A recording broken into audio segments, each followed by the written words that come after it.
Welcome to All Bodies on Bikes, the podcast, where all bodies are good bodies, all bikes are good bikes, and all rides should be celebrated. All Bodies on Bikes is a movement to create and foster a size-inclusive bike community. So join your hosts, I'm Maggie. And I'm Marley. As we explore the complexities of the biking world, help us break down barriers and create the world that we want to see. And don't forget that all bodies really means all bodies, not just larger bodies, but bodies of all sizes, ages, races, abilities, genders, sexualities, and beyond. Come along for the ride.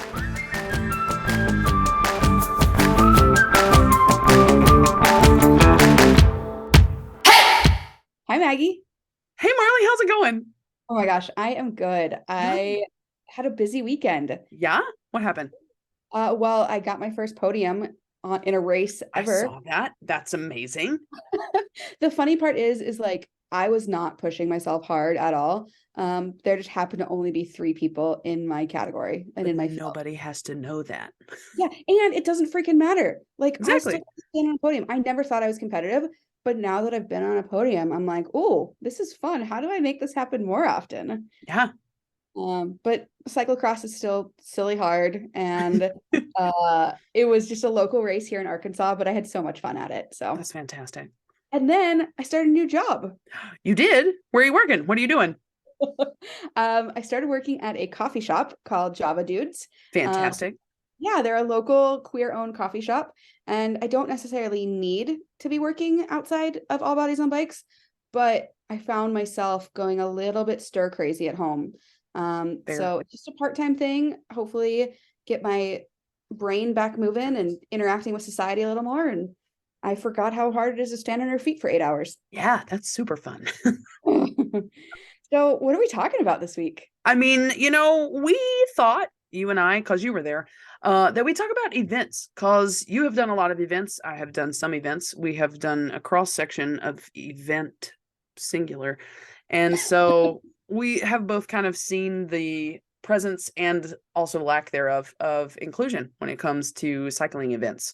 Yeah. So we're gonna dive into what's being done well and what needs to be done better, and finding out from our good friend Greer, who is the head of making sure everybody's happy at SBT. I think she might like that title. I mean, that's basically what she does, in my experience, at least. But get her in on the conversation and make a plan to move forward on inclusion at cycling events. Sounds like a good topic. I'm excited. Yeah. But it's funny because I avoided cycling events for a long time. When I first started riding, I was commuting places, I was adventuring, I was going on rides with my friends, but I never saw myself as like a person who goes to events and puts on the Lycra and rides in the big groups. What about you? Have you done events since the beginning of your cycling career, or what does that look like for you? So my problem is I hear about something and I'm like, oh, you need a bike to do that? Well, then I can do it. I don't need any prior information about where we're going to be biking or how long or how steep or any of that information. I just have a bicycle, so I'll just do it. I love it. Yeah. Well, it's gotten me in trouble a couple of times. Okay, tell us. So my first event that I ever went to was I took my I had my new bike at the time. So I had a decent bike moving forward, which is all bikes are good bikes. But some work better for yes, exactly. more events than others. But I ended up in the mountains of North Carolina. It was I believe it's a 27-mile ride with, I think, right at 2,700 feet of elevation gain. Ooh, that is no joke. And I just was like, sure, I can do that. And I ended up, but that's my interaction with events, is just, oh, you need a bike? I can do that. Let's go. Yeah. Let's go do the thing. So I wasn't scared to sign up for the event because I read about something that requires a bicycle and I just forget anything else exists that I should be concerned about. I love that. And at its core, you are 100% correct. Yeah. But on the other hand, I know, at least for myself and a lot of folks that I've heard from, events can be really scary. Which makes sense. Am I fast enough? Do I have the right equipment? Am I going to get left behind? Are the aid stations still going to be there when I'm the last person out there. So it can be a really fraught experience. Absolutely. I got incredibly lucky. My first big bike event was Bike MS. So if you're familiar with the MS Society, Multiple Sclerosis Society, one of their big fundraisers is a number of rides across the country. Yeah. And the place where I worked put together a corporate team. So if you hit your minimum amount of fundraising, they supplied you with a jersey and shorts, and camping and food, and basically the setup for the whole weekend. So all you have to do is go up there and ride your bike. To this day, that is still one of my all-time favorite events. Highly, highly encourage folks to get involved with Bike MS wherever you're at. Each region does a little differently. Anyway, neither here nor there. So I went and I was on my basket bike. I had it set up kind of like a randonneuring bike. So I had fenders, I had thick tires, not too thick, but like my bike was set up to go long distances. And I show up and people are looking at me like, you're going to ride that thing? And I was like, well, yeah, of course. It's really comfortable. I'm only riding 60 miles, but they're all on their featherweight carbon, $10,000 fancy bicycles. So I felt othered until the day of the event. The morning of the event, they had what they called a victory lap, where anybody who was living with multiple sclerosis was encouraged or welcome to do one lap around kind of the event grounds. It was a 1 mile loop, and they had options if you needed to do less than that. Yeah. But the support for everybody doing this, and like the tears and just the joy and the excitement, really kind of reframed the bike event for me from this is a fancy bike event to, no, this is something to celebrate joyful movement on a bicycle. Yeah. And the fact that our bodies still let us do this. Yeah. And so that really set the tone for the rest of the event for me. It's explicitly not a race, so nobody wins. And that really just stands in such contrast to so many of the other events I've been to. It was just such a joyful way for me to enter the world of bicycle events, that now when I would go to other events, I would kind of look around and be like, oh, well, I guess I stand out again, but there's nobody else here like me who rides slow like me. Yeah. I don't know if that makes sense or not, but it does. It does, for sure. Yeah. Well, you okay over there? I'm good. Just choking, but it's fine. I do know how to administer the self-Heimlich. I can instruct you through it. Okay, good. That's the one that I don't know. I'm trained in the helping somebody else, but from what I've learned, you just gotta, I've never learned firsthand, thank God. You just shove yourself against a chair really hard. Oh, great. That sounds like fun. But I hope you're talking. So yeah, I'm better now. It's fine. It was a small choke, just a tiny choke. Oh Lord, we digress a little bit. Yeah, it's fine. It's fine. Speaking of your first race, or event that you went to, the one that I showed up to just because I had a bike and I could do it. I was working in a bike shop at the time, and one of the other guys, I got nothing but support from my friends, but one of the other guys, unbeknownst to me, kind of slid up to one of the other guys and was like, hey, I feel like Maggie's probably going to need some emotional support on this race. Why don't you take the day off and go ride with her? And he did. He came out, and he has an e-bike, which was technically not allowed in the race. So he caught up with me a mile in because he wasn't racing. He didn't register for the ride. He just happened to be riding on the same. He just happened to be riding. But that's what I remember most from that day is, first of all, the fact that he came out. I did a lot of walking. That day, which I'm fine with to this day. If I'm carrying my weight and the weight of a bicycle, I am still bicycling. 100%. That's my way I look at that. But he was ever gone on any ride. That's not entirely true, but ride of any distance without walking at some point. Yeah. Yeah. And that's fine. Again. Yeah, there's nothing to be ashamed of. Repeat that over and over again. But he was super patient, and we had just a really great day. We ended up doing a shorter route because I was just 27 was too much for that day. The other thing that I remember vividly is that ride does have a SAG vehicle. So there's the truck that comes along on the route. And if you're not moving fast enough, they will pick you up and take you to the finish line, and your day is done. And the guy driving the vehicle that day, he had to be somehow moving that Toyota up mountains at less than exactly a mile an hour, because he was working so hard to let us bike. Like, he did not want to pick us up. He'd pull over and just sit there until we got out of sight, and then pull up to the next one and wait till we got out of sight. And finally we got to the point where we could turn off and loop back. And he talked to my friend. He was like, if you guys do this, you'll get back fast enough. I don't have to do anything. And so I still really appreciate that guy, because I was like, you were doing your job, but it was also so apparent. He was like, you're doing great. Yeah. You're doing the thing, but I just need to help you out a little bit, because I don't want to pull you off because you're doing the thing. So that's funny. So similarly, on that Bike MS event, they have support provided by the Harley Davidson club riders. Nice. Who, okay.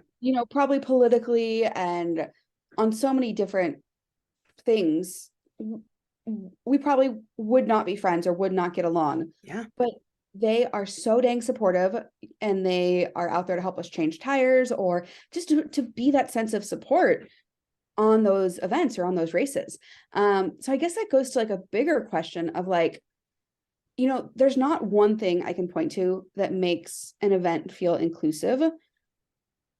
But if you could point to a couple things, what would you say? And I can help answer on my part too. Yeah, for sure.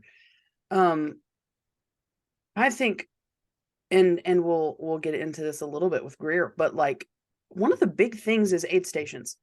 Tell me more.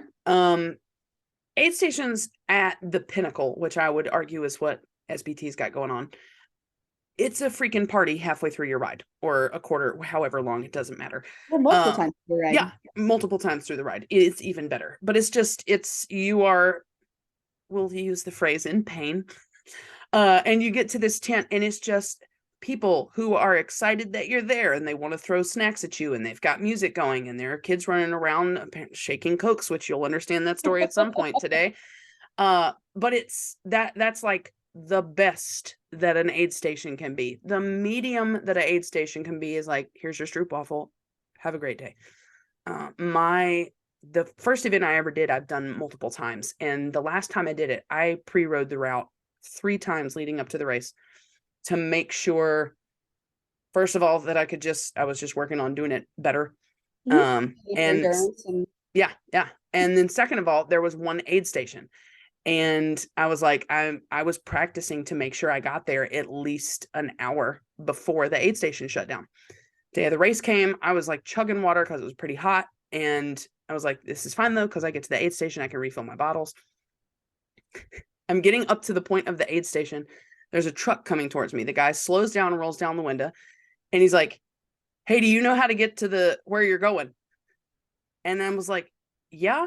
And I realized he's got alarm tables bells flashing in your head right now. a little bit, because this is also in rural North Carolina mountains. So I'm kind of like, I don't want to talk to you. But I noticed he's got folding tables and like the orange Gatorade coolers in the back of the truck and all this stuff. And I was like, yeah, I know. He's like, yeah, you take the left up here if you're doing the race. And I was like, yeah, I'm doing the race. He was like, all right, cool, have a good day. And he takes off, and I get to the spot where the aid station is supposed to be. That was the aid station.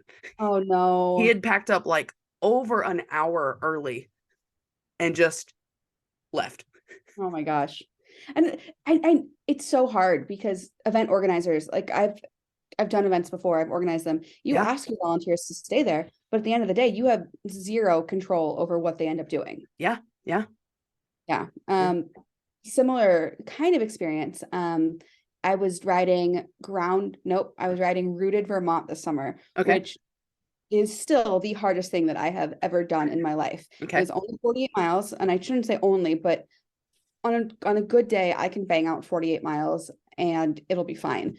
But my headspace was just not there. It was really hot. It was really hilly.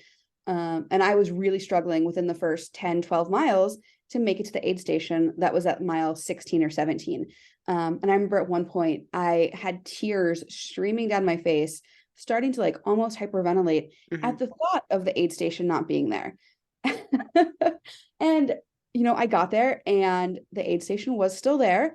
And the 2 guys running it were so kind. They could tell that I was just in a bad place mentally. And they asked, can we help you with anything? And I was like, no, I just need to get some food. I'll be fine. And they just kind of walked away gracefully and let me cry and do my thing, but they were still there, which was so wonderful and so great. So yeah, I think aid stations is a huge thing. For me, I think it starts way before event day. I look at the marketing materials an event has, and the size options. Because for me, what I always say is, you know, if you're marketing something, the people who are going to come are going to look like the people in your advertisements. Yeah. Okay. And so when I'm looking at like a race's Instagram or their website, you know, yeah, it's cool to show the pointy end of the race and, you know, all those really, really fast people, but who else is going to your race? You know, are you showing the folks in the back having a good time? Are you showing, you know, paracyclists? Are you showing people in larger bodies? And when I see that, that's an indicator that it's likely a fairly inclusive ride or event. And then when I look at, you know, the swag that's available, do they have, you know, size 3, 4, 5X? Do they have multiple options available? You know, so maybe they do have only, you know, standard size t-shirts, but then they've got hats or socks or water bottles or all sorts of swag that anybody of any size could enjoy. So for me, it's like, it's all those touch points. I also love it when rides try and be inclusive in terms of economics. Let's face it, this is expensive. And you know, running an event is expensive. There's tons of insurance and porta potties cost money. All these things add up, which is why, I mean, let's get real, nobody's getting rich running an event. But there are things that you can do to make your space more inclusive to people with less means. There's a number of events this year that have offered scholarships and working with brands to make it even more accessible. So I'm thinking, you know, Mid-South Gravel teamed up with a number of their sponsors to offer not only scholarships for the race, but also they had a Get Here grant. That was big. It's often the travel that's the most kind of exclusive part of it. Yeah. So I don't know. I'm, I guess, optimistic about the future of events. Right. Do you have any events that you would recommend to the community or for folks who are looking to try out an event or two? I mean, I am still very much starting to do events with any forethought again. Can't suggest Steamboat highly enough ever. Oh, they're the best. Yeah, for my specific area, because I think another thing that I'm starting to pay attention to is, at least currently, in bigger circles, the Southeast does not have a lot going on. Okay. I think because I live here, I know of some, but like the big races that people talk about, they kind of pop up all over the country, but I feel like at least my area is kind of a gap. So I can't think of any big events that happen down there, although I'm sure there's some wonderful regional and local events, which we shouldn't forget about those. Oh yeah, for sure. And that's one of the big things I would say, first of all, is, and I'm going to have to look up the name of it, but there is one group that does Southeast Gravel. I don't have to look it up. It just came to me, but they do like 5 events between South Carolina and North Carolina.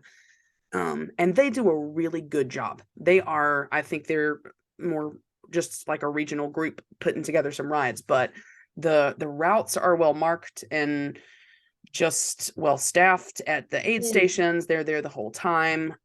I rode one of their events last year and ended up bringing up the rear with 2 older gentlemen that we just had the best time out that day. They were both riding tricycle recumbents. Oh my gosh. They were both they were both in their 70s and above.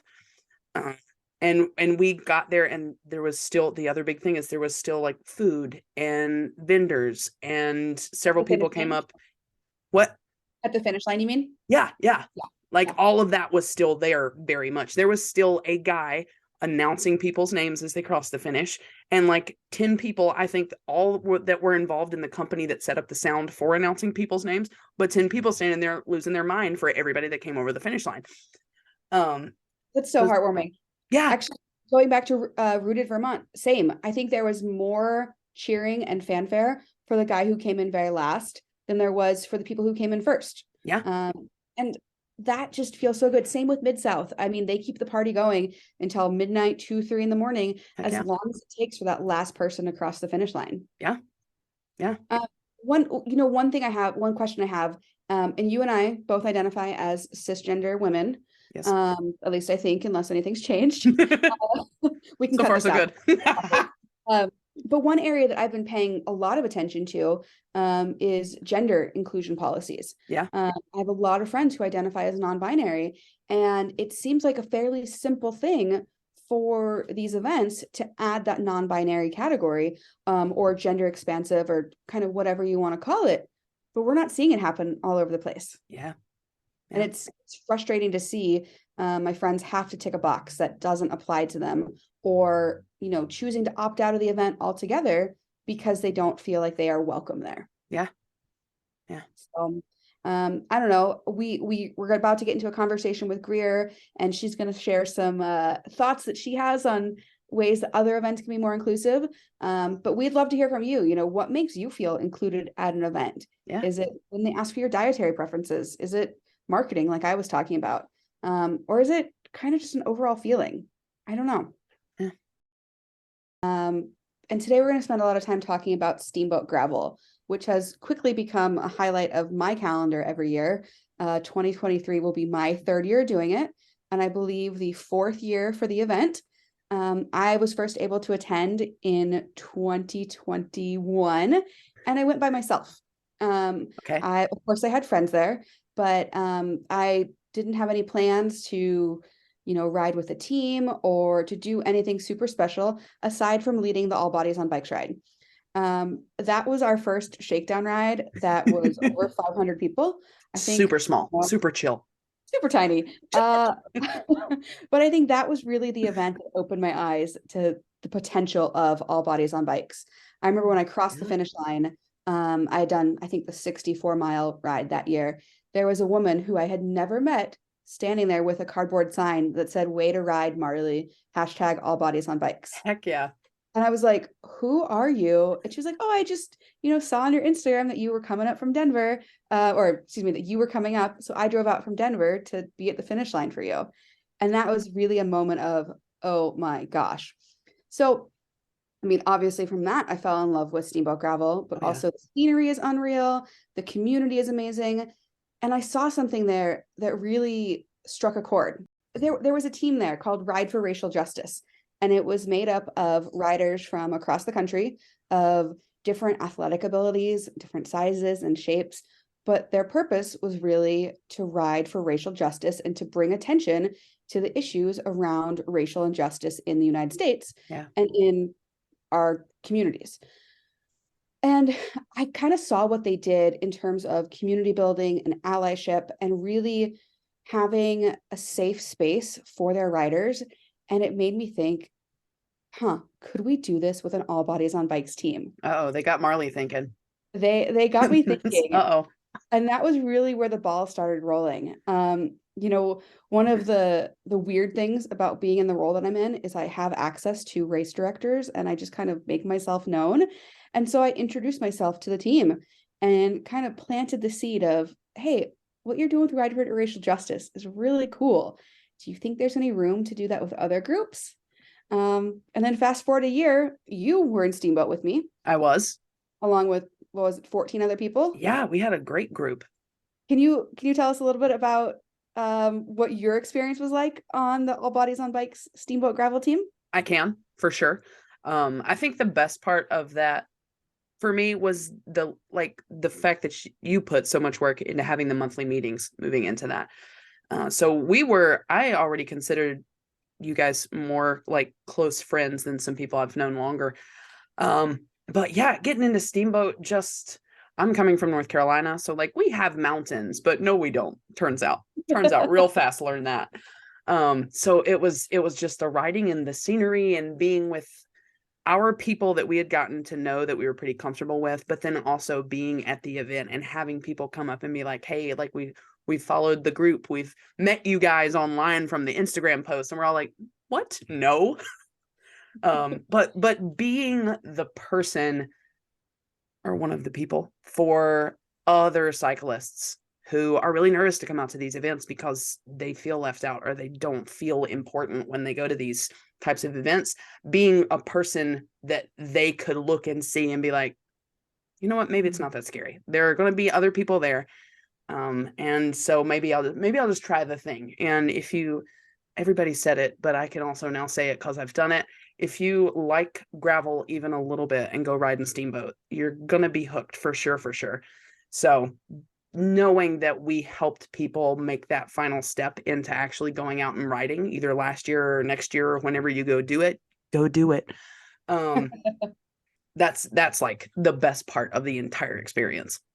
Yeah. So I guess a big too long didn't read synopsis. We took 15 athletes. We call them non-traditional athletes. And yes, indeed. That was how we put the application process out. And we equipped them. Well, they had to bring their own bicycles, but we trained them up and we supported each other. And then in August of last year, we all met up in Steamboat.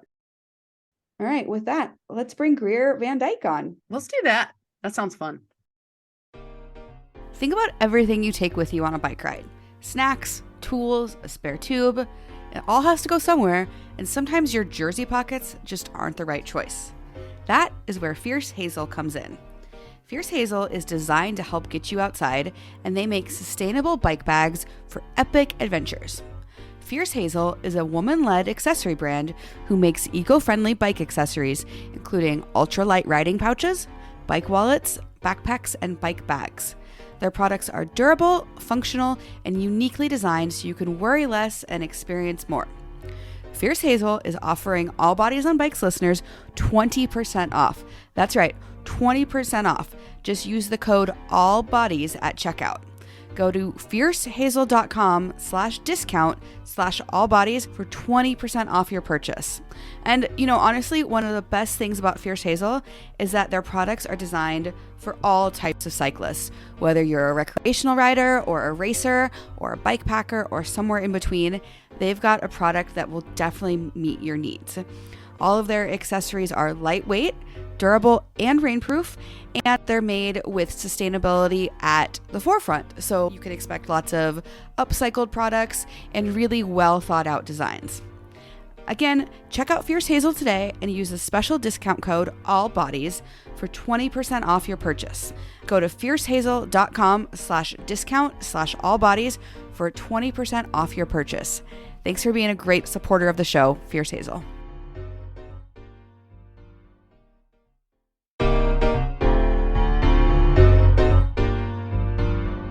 To live your healthiest, longest life possible, you need to understand what's going on inside. Inside Tracker takes a personalized approach to health and longevity from the most trusted and relevant source, your body. Inside Tracker was created by experts in aging, genetics, and biometric data from Harvard, Tufts, and MIT. Inside Tracker provides personalized health analysis and clear recommendations, plus an action plan on how to live healthier longer. This next part is really wild, Maggie. Inside Tracker can also calculate your biological age, the rate at which you're aging compared to your chronological age, as well as ways to lower your biological age. I just did this test and my biological age is 10 years older.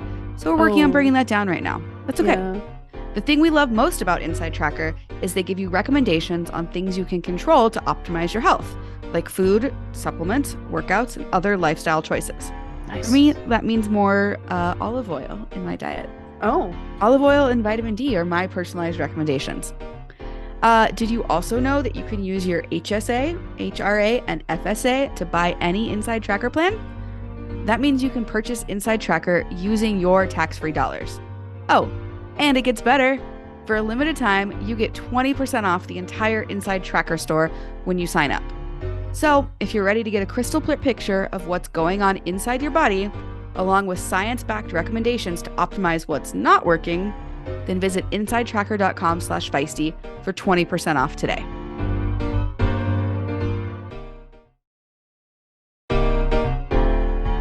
Hey listeners, it's Marley, and I'm here today to tell you about one of our brand new podcast sponsors, Clawtree. As you probably know, I'm a huge music nerd. When I'm on a walk, a ride, or traveling, you can bet I'm listening to something, which is why I'm absolutely thrilled to be working with Clawtree. Clawtree produces headphones with patented bone conduction technology, which means you can experience every note, beat, and chorus from your favorite music while still being able to hear the world around you. Their unique design allows you to stay aware of your surroundings while still getting the full experience of your music. The headphones are totally comfortable and stable, water and sweat resistant, super lightweight, and stay in place during any activity. An added bonus is how quickly they charge and their battery life, up to 8 hours. That's almost as long as most of my rides. They have a new tree planting program, so for every purchase made from the Clawtree website, they will be planting a tree, which is absolutely wonderful, and they have a goal to plant up to 5,000 trees. You could try them out for yourself. Go to www.clawtree.co/discount/feisty and use the code feisty for 15% off your order. That's KLATRE.co/discount/feisty and use the code feisty for 15% off your order. That's FEISTY. Clawtree is also looking for retail and marketing partners. So if you happen to own a bike shop and want more information on these awesome bone conduction headphones, definitely get in touch with Clawtree.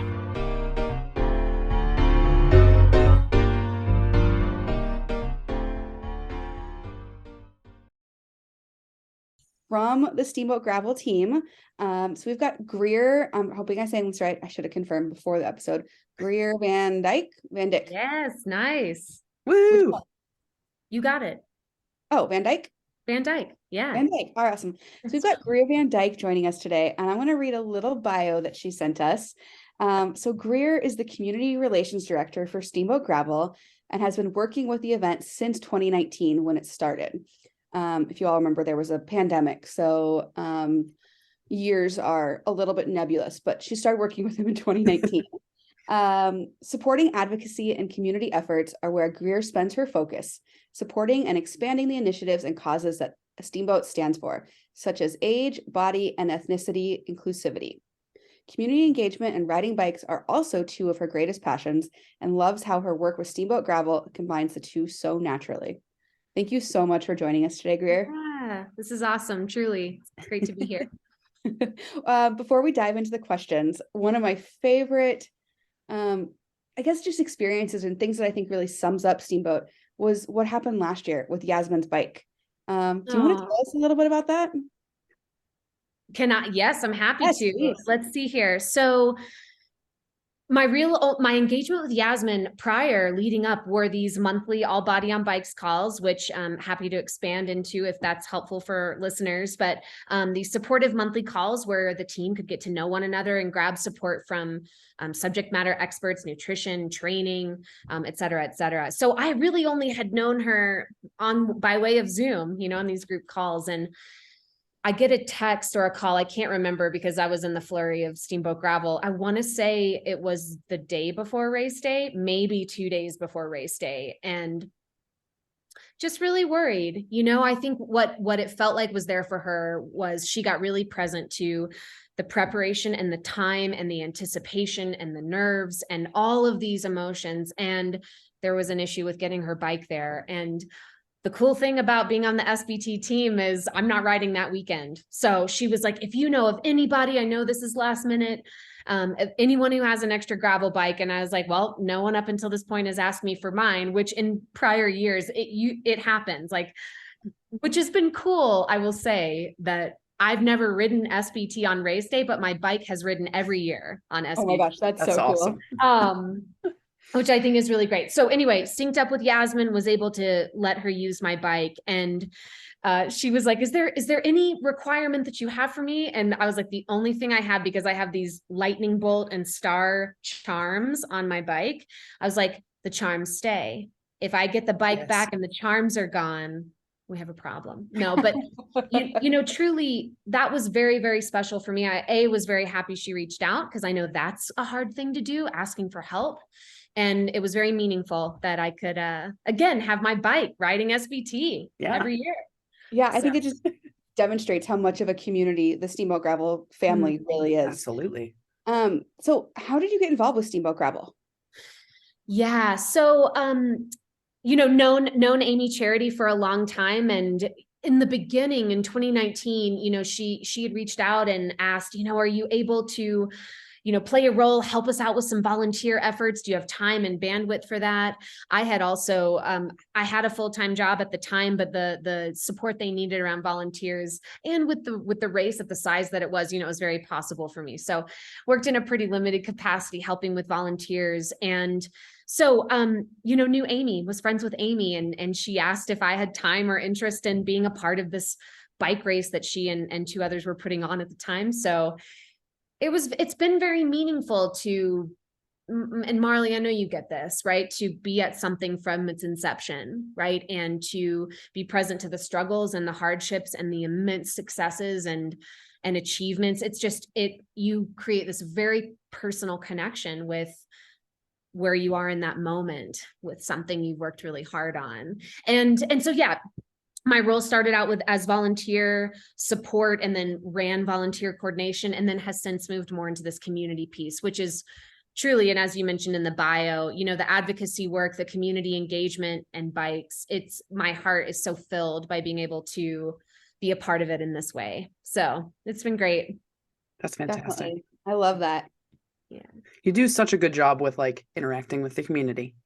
Oh, thank as well. you. Yeah, for sure. How, what's your relationship how did you get into community organizing, relationship stuff? I mean, you can thank Mama Van Dyck for that. My mom growing up, she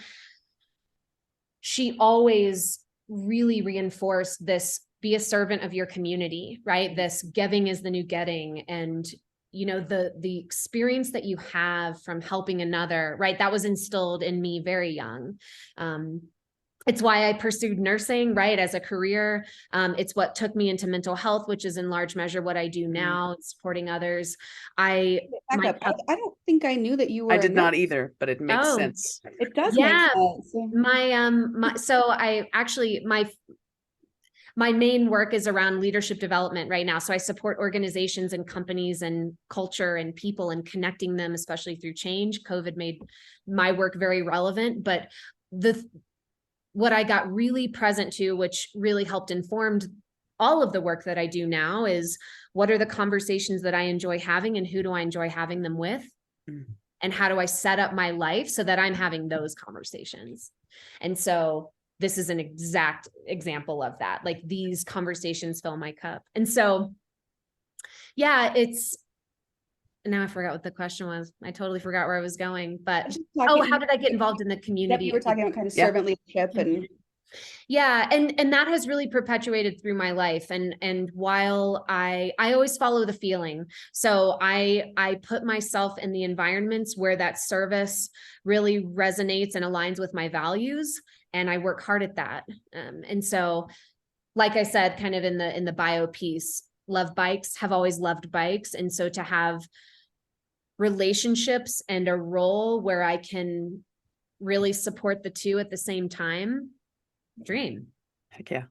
Yeah. It's so incredible. And, it's one thing to have your personal convictions, to feel like, you want to be an agent of change and a voice for the community and servant leadership, but you've got to have buy-in from the event or the organization that you're working on.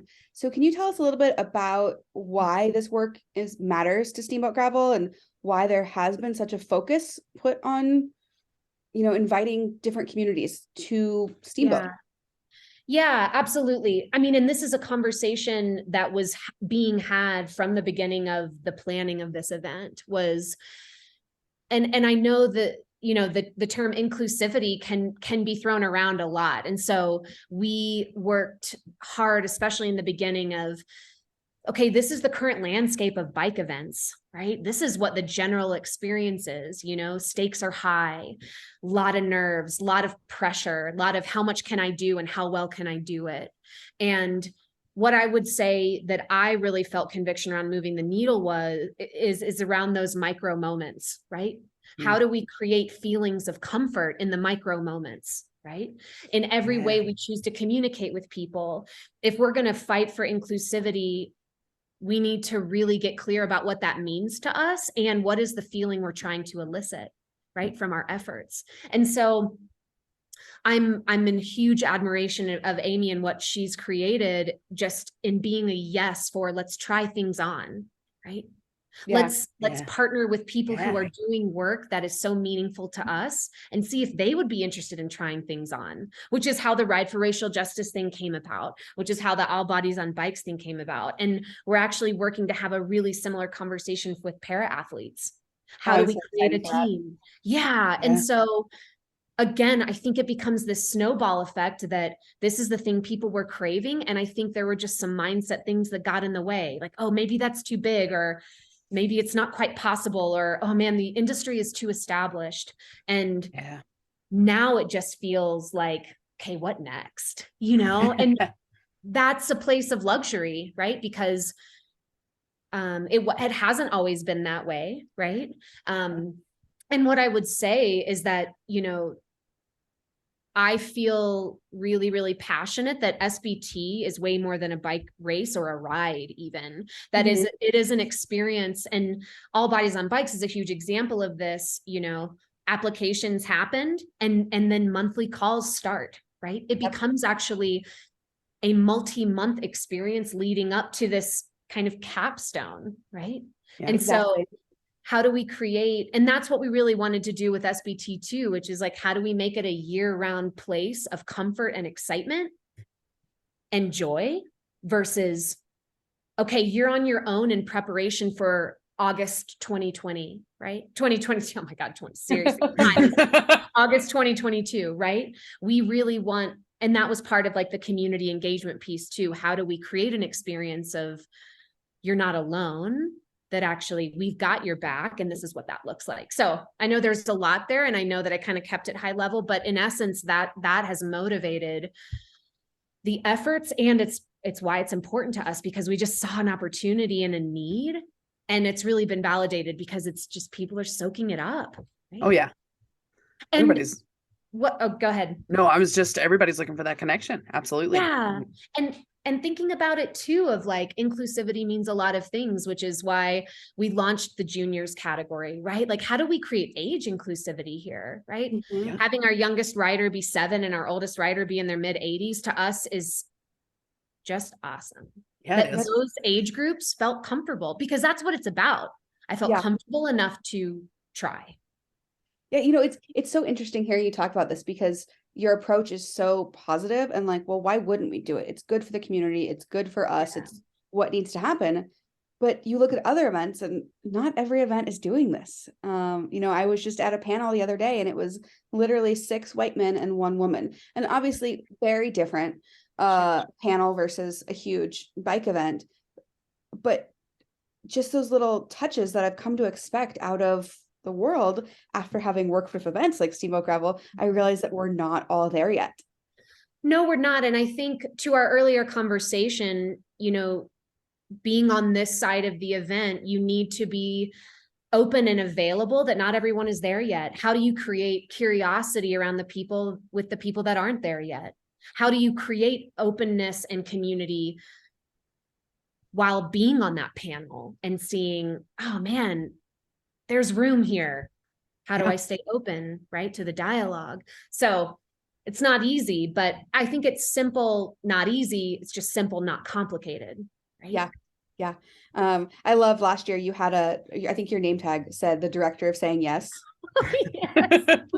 Yes. That's my full-time job.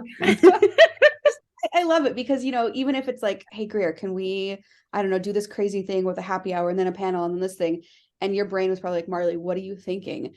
But you were like, yes, let's figure it out together. Figure it out. Yeah. I'm here for it. So kind of on that note, I would love to hear what some of the challenges are of being inclusive. What does that look like? You know, what issues have you run into? Yeah, absolutely. So I think that fundamentally the issues that we have run into have been a byproduct of fear, right? Like we get pushback. We are called, you know, exclusive, right? Is that you're being called exclusive by people who don't feel like there's a place for them? Or or that some of the decisions that we've made have locked certain people out. Okay. So what I'd say to pushback and to disrespect right? Frankly, or to interpretations of our agenda, right? Is how are we communicating that we're doing the best we can? How are we communicating that this is about progress over perfection? Right? Yeah. How are we communicating openness to what the real source of the issue is, right? We ask a lot of questions. That's what we do with barriers, right? Or disrespect, or things that we, things that we do that have negative reactions, right? We ask questions like, help us understand so we can keep learning why this policy that we just released actually does still lock people out. Like, help us through that, right? I think there's also just this personal acceptance journey that I've gone on, that it's unreasonable to think that we're going to make everyone happy or feel included, right? Yeah. And it's actually not our job to do that. Yep. But that's really hard. That is a hard thing we always talk about, right? Which is how is the team supporting one another in, that disappointment, right? Because it's real. So those are some of the challenges that we bump up against. Or, I'd say in my role in particular too, getting the community on board, right? We're a big event.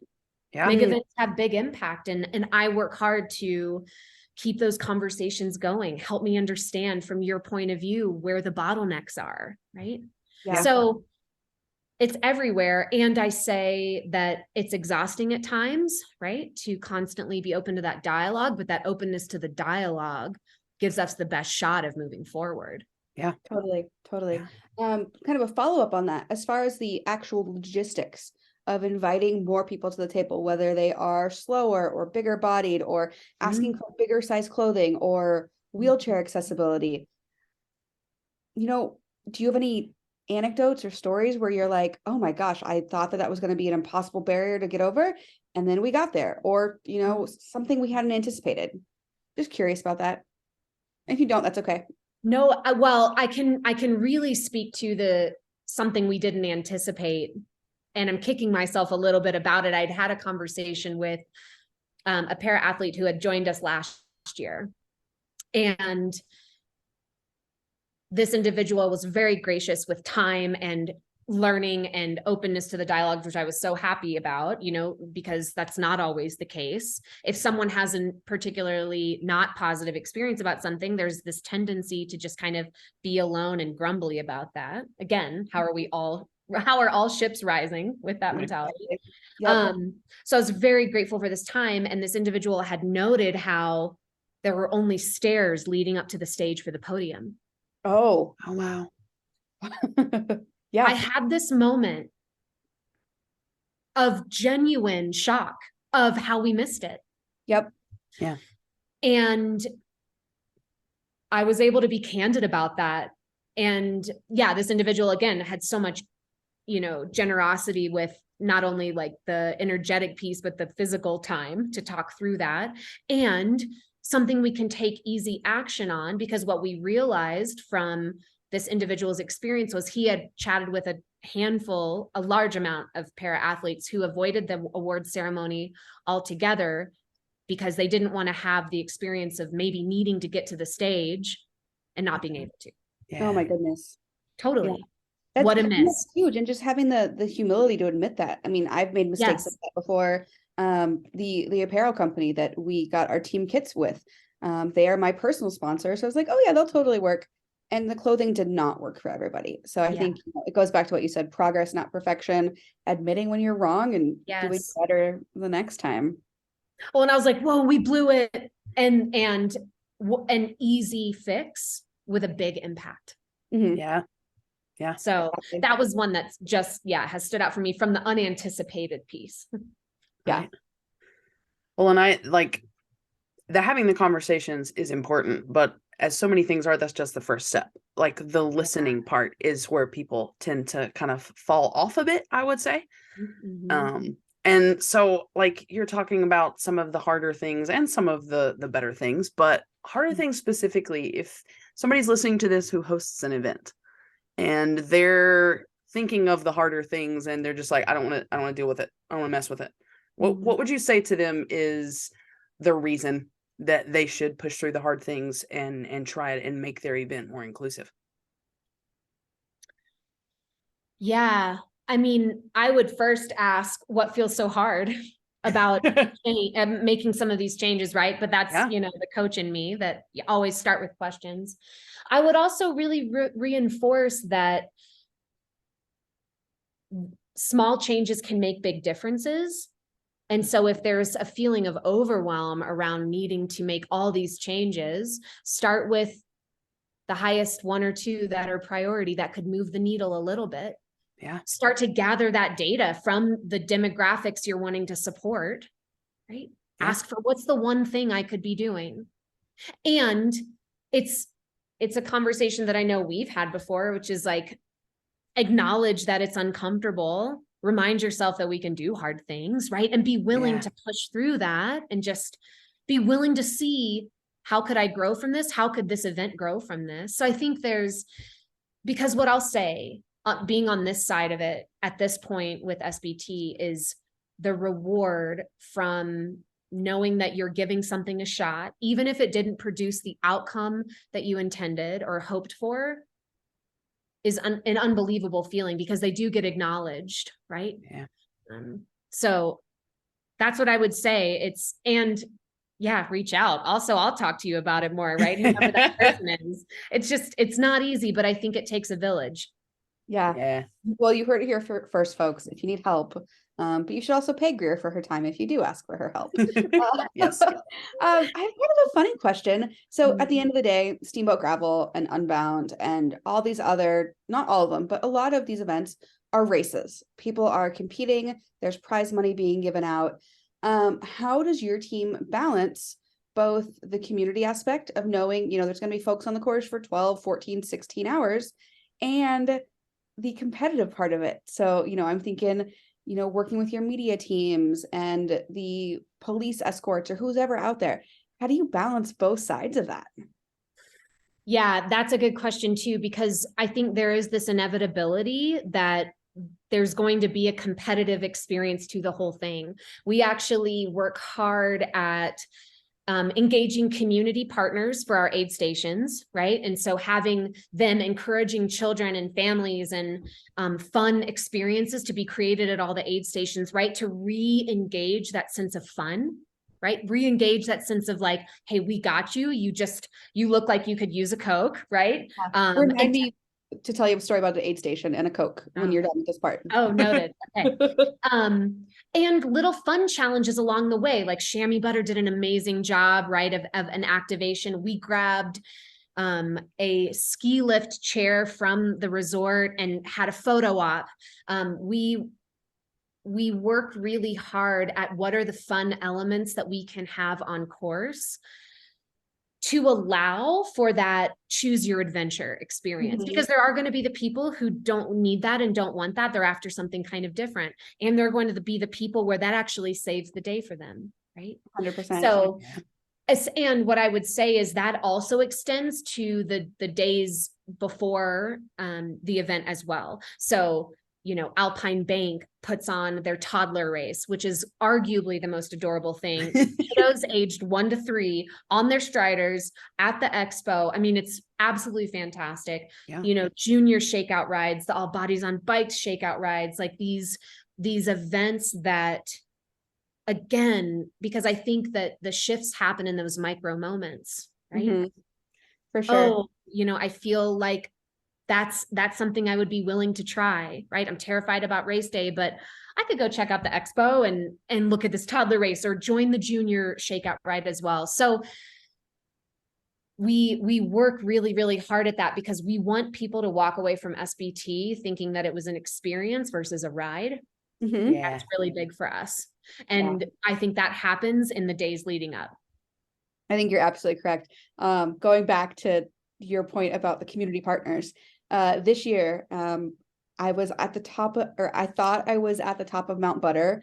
I was not. I was only at the top of the Strava climb, but there was an aid station there, and it was kind of the beginning of that crazy thunderstorm. But we pulled up, and there was like I don't know, 5 or 6 kids there. And this one little kid had 2 Cokes in his hand, was shaking them up behind his back, handed one to me and said, "Hey, do you want this?" And I was like, "No, I just saw you shaking that, but my friend wants it." No, Marley.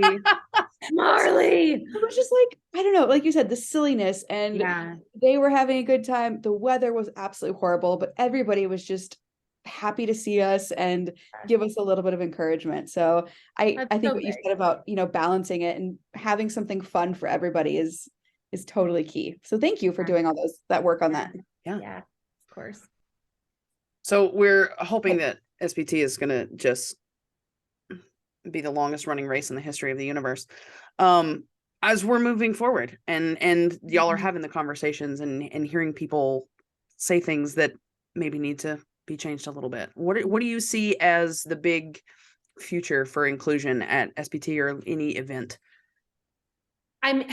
So it's hard to answer this question with tactics, right? Yeah. I tend to see it more of like energetically, what do I see? And I see expanding on this foundation. And I know that that's nebulous, right? But how do we take what we're doing and continuing to sharpen, right? Mm-hmm. Yeah. What are the demographics that we haven't created a lot of room for explicitly yet, right? Yeah. So what I see and what my hope is for other events too is how do we continue upping our game with this? And I think a lot of it happens through experiencing SBT so that you can come to us and say, here's an opportunity. Because what we do with all of that feedback is we have real meaningful dialogue about it, but we have to have the feedback in order to act on it. So what I see is continuation, right? That is my hope, is that we continue in this way. And I'd put the question back on y'all. What do y'all see as the future of inclusion at SBT, just specifically? Oh, goodness. See, not an easy question. Exactly. Not an easy question. I think, and I'm going to say this and it's going to sound wrong. The bar has been set so low for events. I mean, obviously Steamboat Gravel has raised it immensely, but you guys were really the first event besides Bike MS, which I'm going to talk about in a little bit here with Maggie, where I felt like my body was just fine the way it was. I didn't have to race. There was things on course for me. I haven't really felt that at a whole lot of other events. So I don't know. I've got one thing that I would love to see is whatever apparel brands companies are working with, that they're truly size inclusive. And I know it's hard. I know it's not an easy thing, but there's nothing more demoralizing than, going to the store to check out and they don't have your size. And it's like, oh, cool. I guess I'll wear a pair of socks. Yeah. And I think for me personally, because a lot of the things I saw at SBT, I'm wanting to go to some local events and take to them. So like, I would love if you and Micah and Amy and everybody who's kind of in charge of SBT did maybe a panel discussion on how we could approach local events and so take back some of that inclusion to where we're coming from and making sure that there are more rides around that are at least starting to have the conversation. Oh man, I would love that. Yeah. I'm thinking a panel, an outdoor retailer or bikes or one of those conferences where you do have the movers and the shakers and hear you guys actually talk about, hey, here's what we did. Here's why we did it. Here's why it matters. And here's what the results have been in our community. Yeah. I love it. Yeah, I'll definitely take that back to the team. I think that's a great idea. Yeah. Because it would be such a meaningful use of me to say like, oh, this is what we've tried and this is what's worked and this is what hasn't, and be willing to try it. Right. Yeah. Exactly. Yeah. I just have one last question for you, Greer. It has been such a great conversation with you. If you had a magic wand, is there any group of people or person or somebody that you would bring to Steamboat Gravel as part of your inclusion work?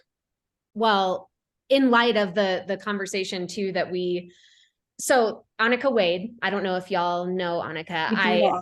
She's amazing. She is. And I've just recently been connected with her personally. Like I knew her by way of Ride for Racial Justice and her involvement with that team. But I would I have been so inspired and touched by how she has navigated her new life. Mm-hmm. And I think that it would do an immense thing around positivity and hope and honesty for our event to include her in a bigger way. I would love to kind of pull her in and see what amazing things could be done together. However, and I did read this question earlier, and it's such an interesting feeling to see this question and be really present to, I'm elated with who I'm working with. To be able to receive that question and to have my cup already full in that way is a big deal for me. So I would say Annika, and I'm stoked with who I'm working with. I love that so much. Well, you guys are doing absolutely phenomenal work. Thank you. We just selected our team, and actually you helped us with that to select our 2023 Steamboat Girl team. We've got our first call coming up in the next couple of weeks, so I'm excited. Watch out, world. It's a good group. Excited. But yeah, thank you so much for your time. Thank you so much for all of your work. And we would just welcome comments or questions from folks about if they run events, and just let us know. Love it. Thank you for having me on here. It's awesome. Thank you. See you in Steamboat. Heyo. Woohoo. This is an All Bodies on Bikes podcast powered by Feisty Media. The show is produced by Maggie and Marley and edited by the team at Feisty Media. Thanks for listening.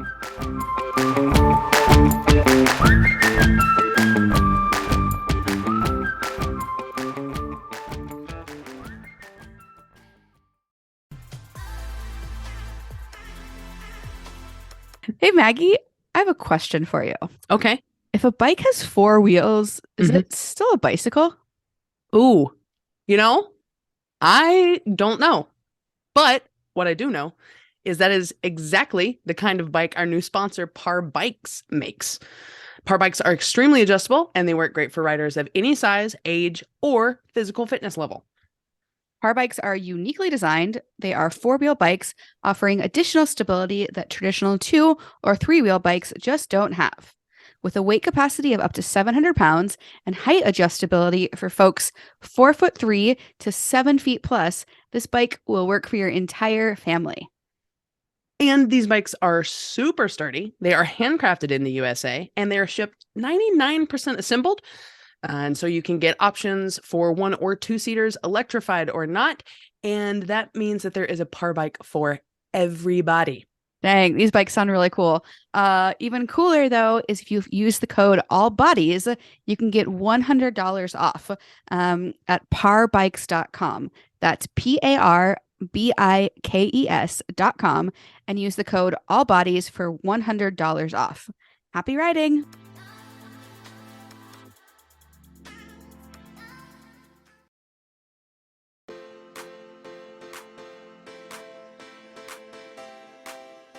Maggie, I have found a new ride snack that I am absolutely obsessed with, and I'm so excited that they're now one of our sponsors. Have you heard of JoJ bars? I have heard of JoJ bars. Have you tried them yet? Do you have a favorite flavor? Okay, so listen, one of the flavors that I have tried so far is maple bacon pancake something. And you open the package. Had low expectations for a bar that tastes like breakfast.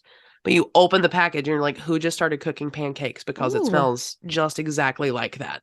And I have not delicious. I haven't tried that one yet, but I'm really excited because I do have a box with all the different bars. All the flavors. Well, let's talk about JoJ bars and why we love them so much. So they're definitely a bar worth sharing. Yeah. They were actually founded by a chef and pro cyclist, Jess Sarah, who frequents the Feisty podcast, which we love. She was tired of the syrupy, sticky, crumbly, overly sugary bars out there. Oh, yeah. We definitely know what that's all about. There's 3 things that distinguish JoJ bars from the rest. Okay. 1, they're baked like a cookie, giving them an absolutely amazing texture. And you and I can both confirm this because we've gotten a chance to eat them.